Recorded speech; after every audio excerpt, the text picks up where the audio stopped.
সাদা আকাশি ডোরাকাটা এই জার্সিতে রয়েছে শুধু লিওনেল মেসির নয়, 2022 বিশ্বকাপ জয়ী আর্জেন্টিনা দলের আরও দুই তারকা হুলিয়ান আলভারেজ ও এনজো ফার্নান্দেজের স্বাক্ষর।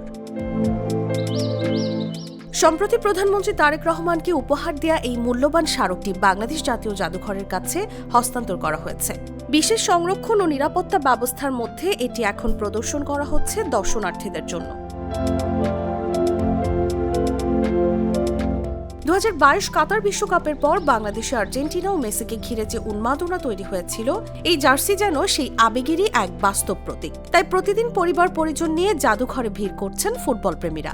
কেউ স্মৃতি ধরে রাখতে ছবি তুলছেন, কেউ আবার বিস্ময়ে দেখছেন টেলিভিশনের পর্দায় দেখা সেই কিংবদন্তির স্বাক্ষর এখন চোখের সামনেই।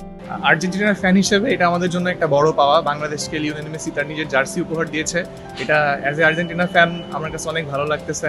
এটা আমাদের মিউজিয়ামে রেখে দিয়েছে, সো এটা আমাদের কাছে অনেক বড় পাওয়া বলে মনে হচ্ছে।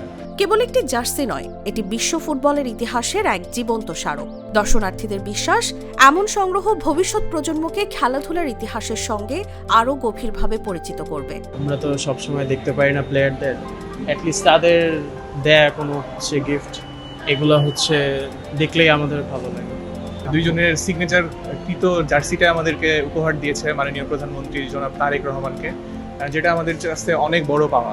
জাদুঘর কর্তৃপক্ষ বলছে, আন্তর্জাতিক মান বজায় রেখে জার্সিটি সংরক্ষণ ও প্রদর্শনের ব্যবস্থা করা হয়েছে, যাতে ভবিষ্যৎ প্রজন্ম এই ঐতিহাসিক স্মারকটি একইভাবে দেখতে পারে। বাংলাদেশে আর্জেন্টিনার একটা বিপুল সংখ্যক সমর্থক রয়েছে। এই ধারাবাহিকতায় আমরা এটা জাদুঘরের, যেহেতু এখন ফুটবল খেলা চলতেছে ক্রেজ, আমরা সাময়িকভাবে এটা ডিসপ্লে করছি। মানে খেলা চলবে, খেলা জয় পরাজয় আছে, হয়তোবা খেলার পরে আরো কিছুদিন থাকবে, এরকম। এটা আমাদের ব্যাপক সারা ফেলছে, আমাদের কাছেও আনন্দিত আমরা। দর্শক এমনও আছে যে আমরা রোদটা নিয়ে একটা বাসও আসতে পারি শুক্রবার এই জার্সি দেখার জন্য টার্মিনাল থেকে। ফুটবল ইতিহাসের সবচেয়ে স্মরণীয় অধ্যায়গুলোর একটি 2022 সালের আর্জেন্টিনার বিশ্বকাপ জয়। আর সেই ইতিহাসের এক স্পর্শ এখন বাংলাদেশের মাটিতে জাতীয় জাদুঘরের প্রদর্শনী কক্ষে, যেখানে প্রতিদিন নতুন করে জন্ম নিচ্ছে অসংখ্য ফুটবল প্রেমীর আবেগ, স্মৃতি আর ভালোবাসা। নিউজ ডেস্ক, জাগো নিউজ।